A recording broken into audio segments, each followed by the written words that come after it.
Hello and welcome back. Okay, in the last couple of videos we've added support for SD cards to the system, and that's the circuitry for reading and writing from them, and we've written software for block read and write, which is the low-level functionality that everything else is going to be built from. But now I think it's a good time to start talking about file systems. Now I'm going to spend a little bit of time talking about what file systems are and the problem they solve. I'm going to talk about the file system I've chosen to implement on my system. And I think it would be a good time to take a look at some of the code I've been writing, and along the way we're going to talk about some of the specific challenges involved in implementing a file system on an 8-bit CPU with 64K of memory, such as the system I'm building here. Let's have a look. Our SD card code has support for reading and writing a single block, and that's the low-level functionality we need. Each block is 512 bytes, which is the same size as a sector on most drives. So I'm going to be using the term block and sector a little bit interchangeably. Most people will be familiar with the concept of files. They'll exist in a directory and there may be subdirectories. So the file system needs to maintain those lists and store them somewhere, and we need to store the data for the files themselves. And initially we can see a simple way to do that. If we know how big the file is, we can calculate how many blocks or sectors that we need to use and give it the appropriate number. But we won't always be able to allocate those blocks one after another. Let's suppose we deleted a couple of those files, and then we created a bigger file. There's a couple of different things we could do here. We could continue that same process of allocating blocks linearly from the start, but it would be far more beneficial if we could make use of those gaps we've opened up with the previously deleted files. And for the purposes of the simple uses we're going to be putting a file system to in these homemade computer systems, this is what the job of the file system is. Manage those lists of files and directories and handle the allocation and distribution of the file data on the disk. Now, there's lots of file systems out there and we want to pick one. I already discussed when I selected the SD card as storage medium that it would be handy to be able to plug whatever we're using into a PC to manipulate the files in a different way. That would be a great way of getting data onto the homemade CPU. Almost goes without saying that we want the file system to be simple enough for an 8-bit CPU. Some modern file systems have got all kinds of advanced functionality which we won't really benefit from, but would be a significant development effort to implement. So it was pretty easy to settle on one of the variants of FAT. They're very widely used. I'd be hard pressed to name a modern system that didn't have some level of support for one or more of the FAT variants. The basic structure is very simple, but it does what we need, and it dates back to the 1970s. Whilst the age isn't that important, it does feel right to be using something that dates all the way back to the 8-bit era, even if its origins are most closely associated with a 16-bit system. There are lots of variants of it: FAT12, 16, 32 and exFAT. At the very beginning there was an 8-bit variant, but I don't know if that was ever used on production systems.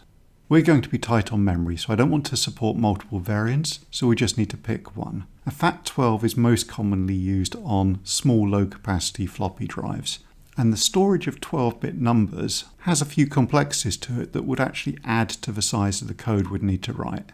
The 32-bit values in FAT32 are far more than we need, so I think Fat16 makes an awful lot of sense. It supports disk images of the range I'm expecting to use, and 16-bit values are easy to calculate the offsets of and easy for us to deal with using two 8-bit registers.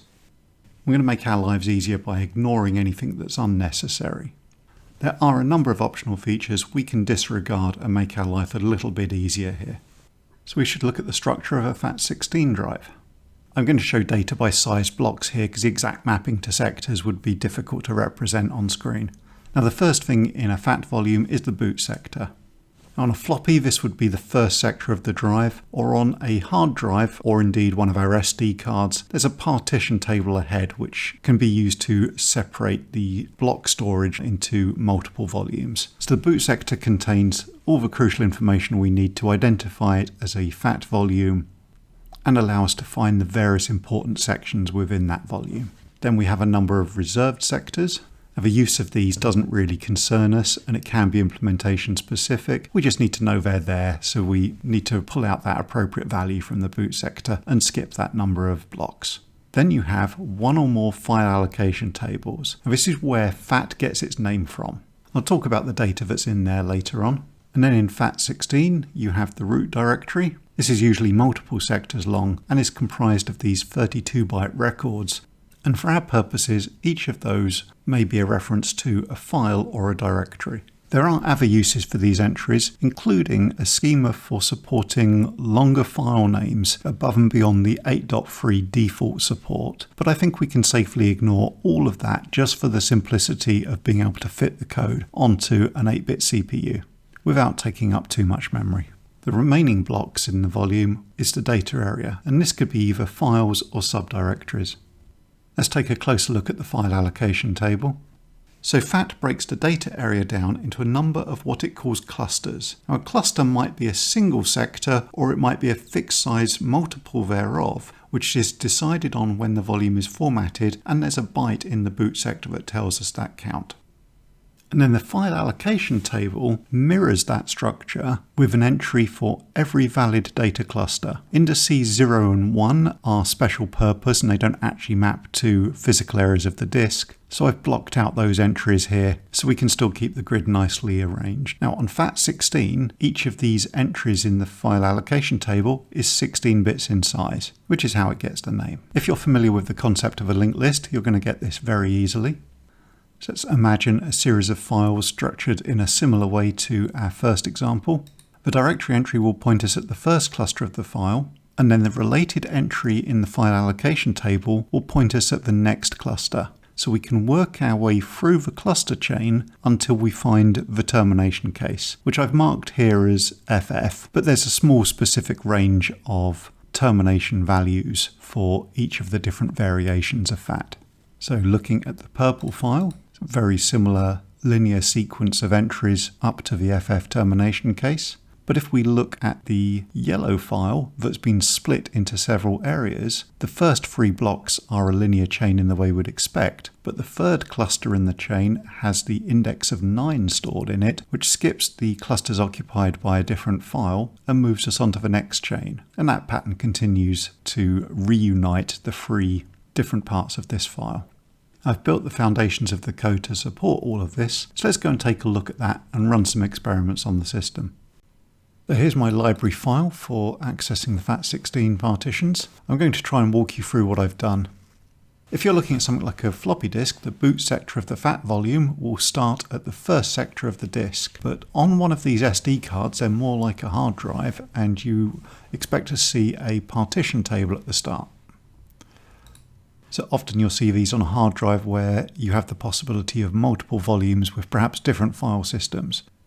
So you've got bootstrap code in a similar way to the way you would on a boot sector, but then you have the 4 partition entries. So what we can do here is search through, look for the partition entries and see if we can find a Fat16 one. So let's have a look at the partition table on this SD card I've got.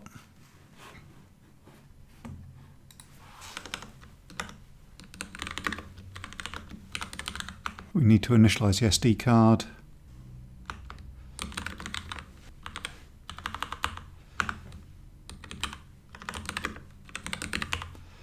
We want sector 0.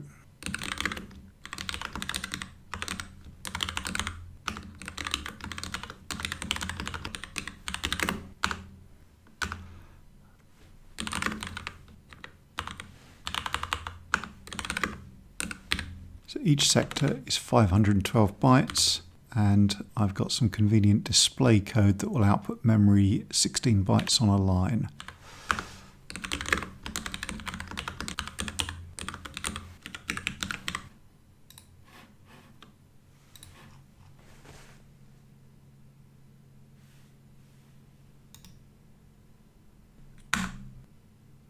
Okay, so most of the partition table here is zeros, and it looks like we've just got the 1 entry.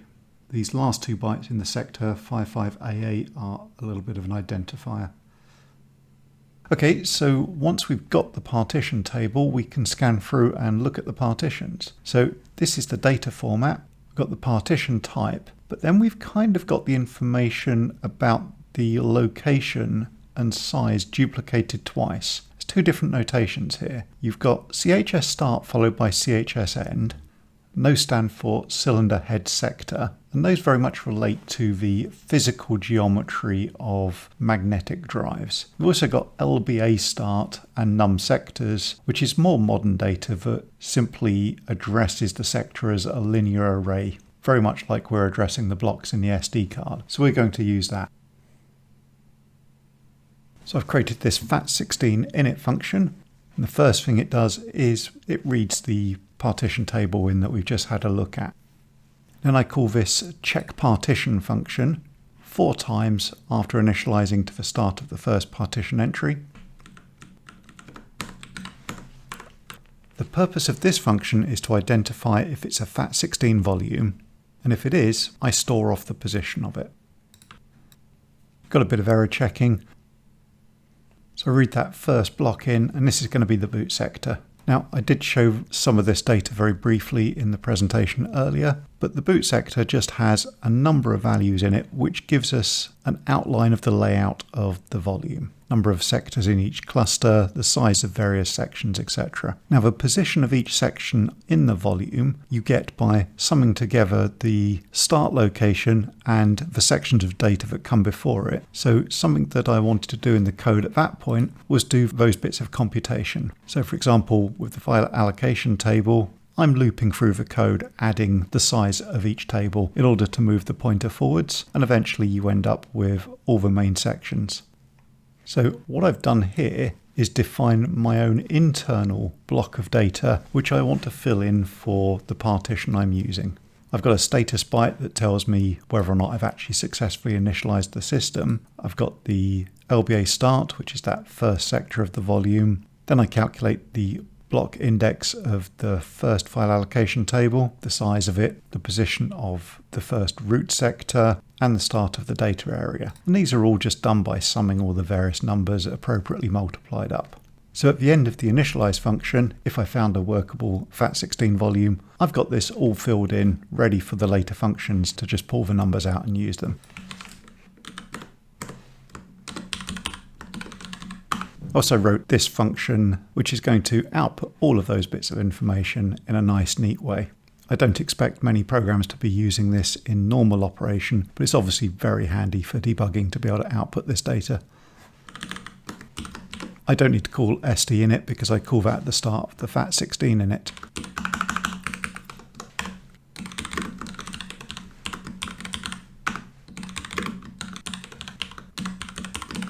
Let's have a quick look at what we get out from here.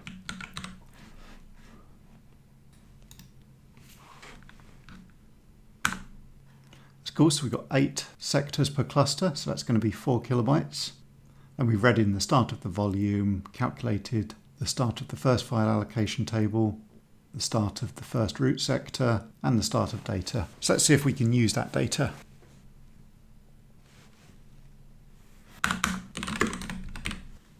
$280 is the start of the first root sector.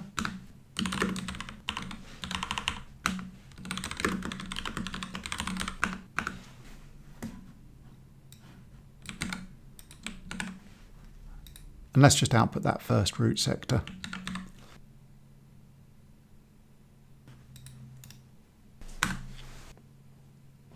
Now this is interesting. So we can see each 2 lines here is 32 bytes, which corresponds to a directory entry. Now I can see here some of the files I'm expecting to see. But there's a lot more entries here that don't seem to match the format I've got for a file. And the reason for that is there's a number of different encodings that we just have to pay attention to enough to ignore. So for example, here is the test.txt file that I briefly used in one of the earlier SD card tests. And the first byte of that is E5, which is a signifier that this file has been deleted. Other entries here are a special encoding used for adding long file names into a Fat16 partition, and all of those have an attribute on them which we can use to just ignore and just read entries that conform to the standard 8.3 file names, which is all I want to handle for this system at the moment.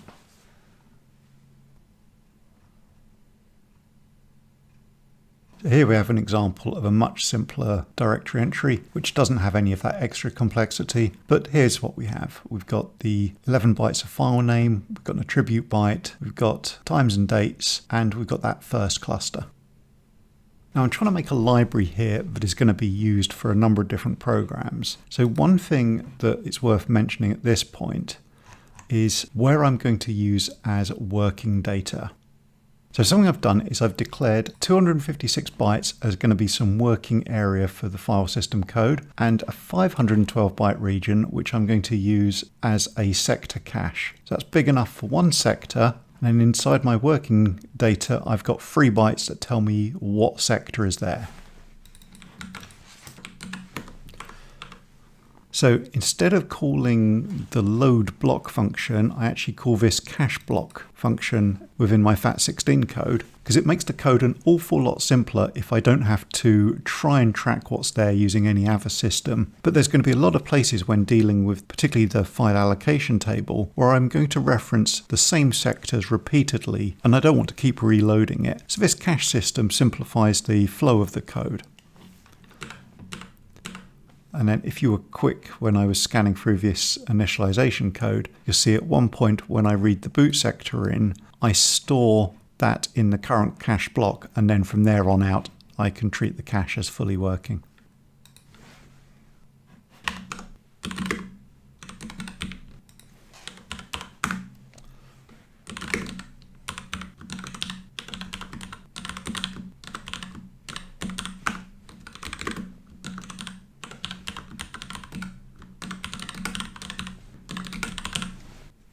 Let's break this down.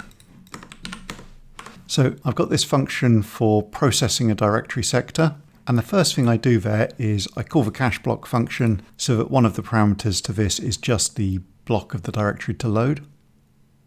Then I iterate through all the directory entries contained in the sector, and for each one I call a function pointed to by di. So here I've passed in a simple function for outputting the current directory entry. So I output the name, decode the size and the file times, etc. And I finish off outputting the cluster number, which obviously wouldn't be in a standard directory listing, but for our purposes at the moment, it's useful to be able to debug. So let's have a quick look at this.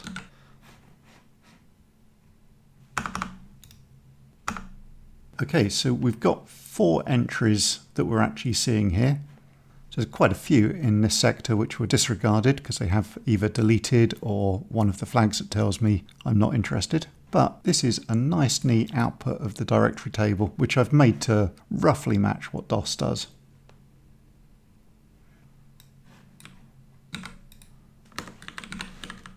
Let's have a look at the next sector as well.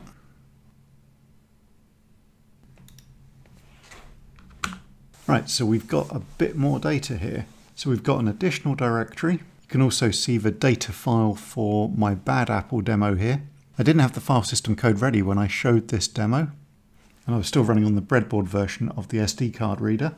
But what I did for that demo was worked out the first sector of that file, and I also double checked that that file had been stored in sequential sectors. So it was very simple to load the data just using my block read code. Let's have a quick look at this. So here we have snack, and that's first cluster is 8. So I think we should look at decoding the file allocation table so we can work out where that data is.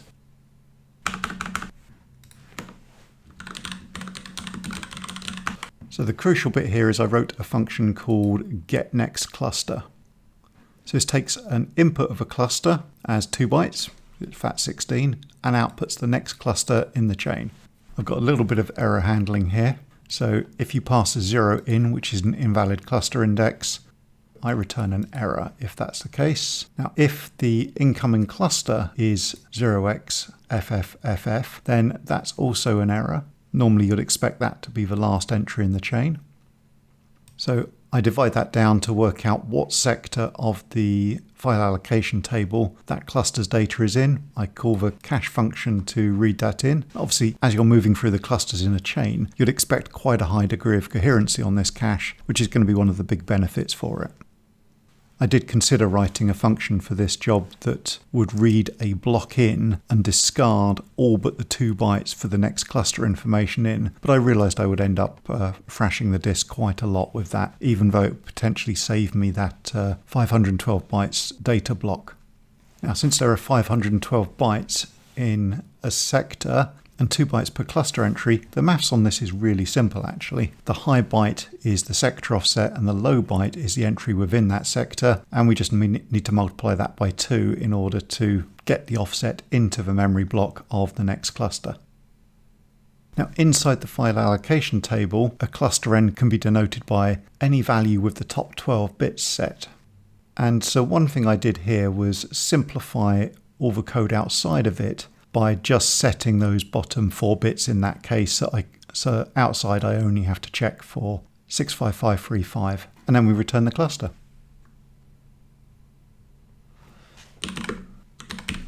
So we can read there that cluster 8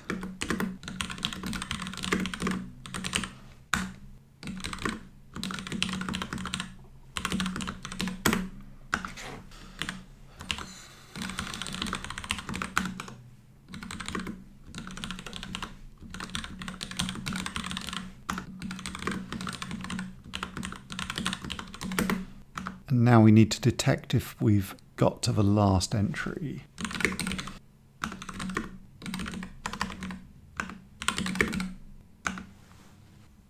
So I've ANDed together A and B, so that will be 255 or FF if the input was FFFF.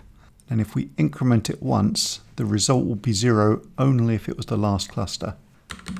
So jump if not 0, back to the loop, and we'll get the next cluster. Okay, so we're seeing 8, 9A, which is hex for 10. So we've got 3 sequential clusters, and then we see the FFFF for the end of the cluster chain. Now SNEC is 8,923 bytes in size. So if the clusters are 4K, 4,096 bytes, you would indeed need 3 of those to store it. That looks to be working. Excellent. Calling get next cluster and then calculating the sector address is still quite cumbersome, so I needed a function that was going to make that more straightforward. So I came up with a system I call the cluster chain. That's based on this small data structure, where this represents the status of reading a number of sectors organized in a cluster chain. So I've got 2 bytes for the next cluster in the chain. I've got the number of remaining sectors in the current cluster, and I've got 3 bytes, which is the address of the next sector that would need to be read in from the current cluster. And then this system is mostly based around this one function called getNextSector. If I pull in the remaining sectors, if it's greater than 0, I can just read in the next sector index and return that, and obviously decrement the remaining sectors. If it gets to 0, I need to use the next cluster information to calculate the next sector and then pull in the number of sectors in that cluster. That lets me do a few interesting things. If I want to read in a cluster chain and all the sectors therein, I can just put the cluster index into next cluster and set remaining sectors to 0. So this system will let me pull out all the sectors in a cluster chain without any regard for whether or not the clusters are sequential on a disk and which sectors exist at the cluster boundary. I was very pleased with this because it simplifies a lot of the future code right down. There's also an extra trick with this. If I initialize next sector to point anywhere on the disk and set remaining sectors to a higher value, I can use this to read a sequential number of sectors in using exactly the same system. And that's really handy for reading the root directory in, because that's just a linear set of sectors, whereas a subdirectory is a cluster chain just like a file. But just a little bit of tweaking with the data here allows me to have a single system that can actually handle both ways of storing directory data. So I actually wrote 2 initialize functions. one to initialize it with a cluster number, and another to specify a start sector and a sector count. This makes it easy to interpret the cluster chains that files and subdirectories are in, but I can use this system to read the root directory in, and all the following code doesn't need to know the difference.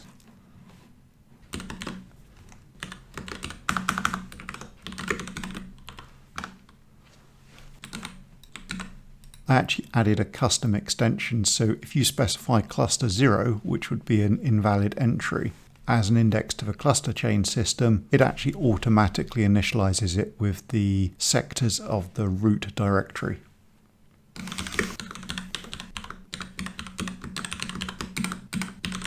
So I'm going to use that same print directory ent, but I'm going to call a different function which uses the cluster chain system to enumerate all the sectors in a chain, and it actually uses this same function internally to process the individual sectors.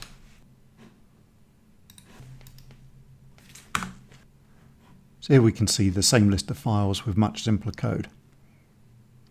Now we can see there are two subdirectories here. Now this one is actually the hidden system folder that Windows creates in most volumes, but this is a subdirectory I created and stuck some files in.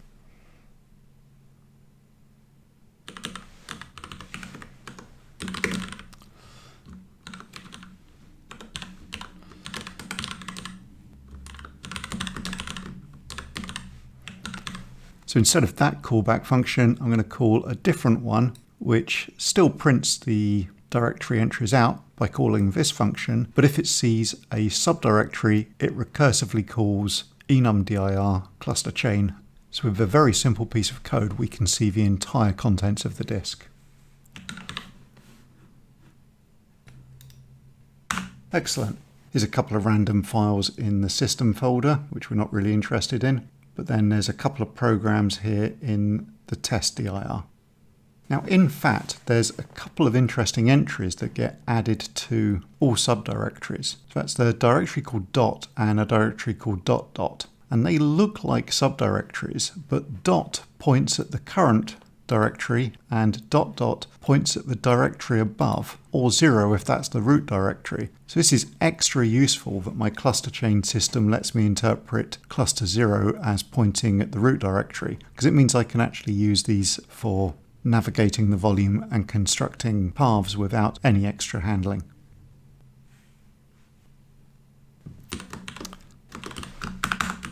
Let's try and put all of this together and do something interesting. Select the root directory. Now I've created this function which actually uses the enumdir cchain function, but with a callback function that makes a comparison.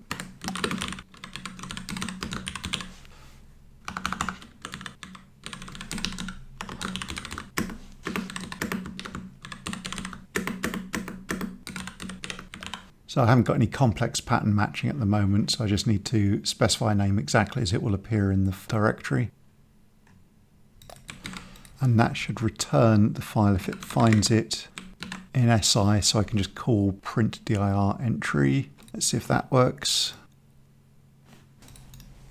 So that has successfully found snec.com. SI is the directory entry.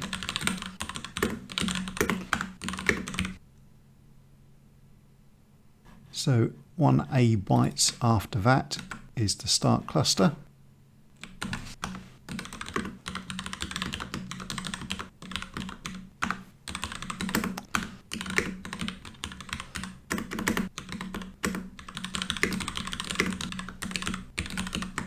So now AB should be the start cluster of the file.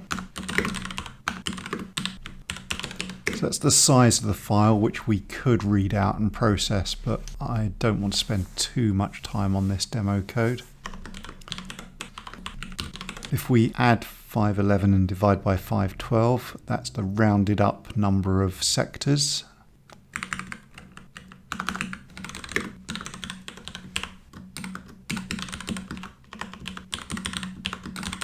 Let's initialize the cluster chain system with that cluster.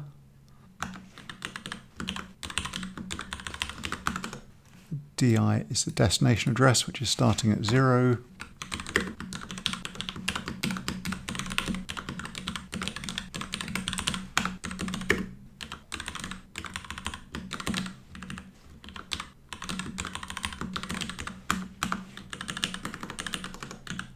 I use the 0 flag in this function to signal the end to simplify loop building.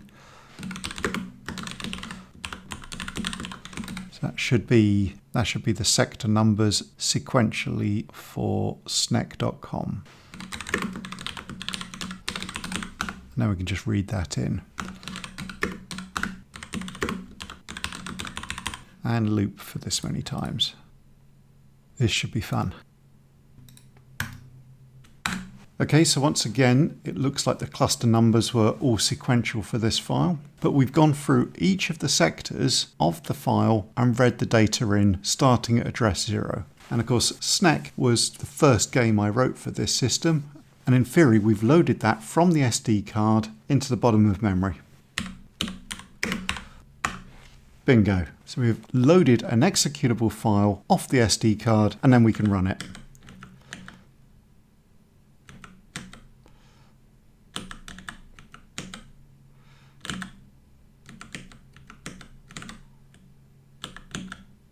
That is really quite good.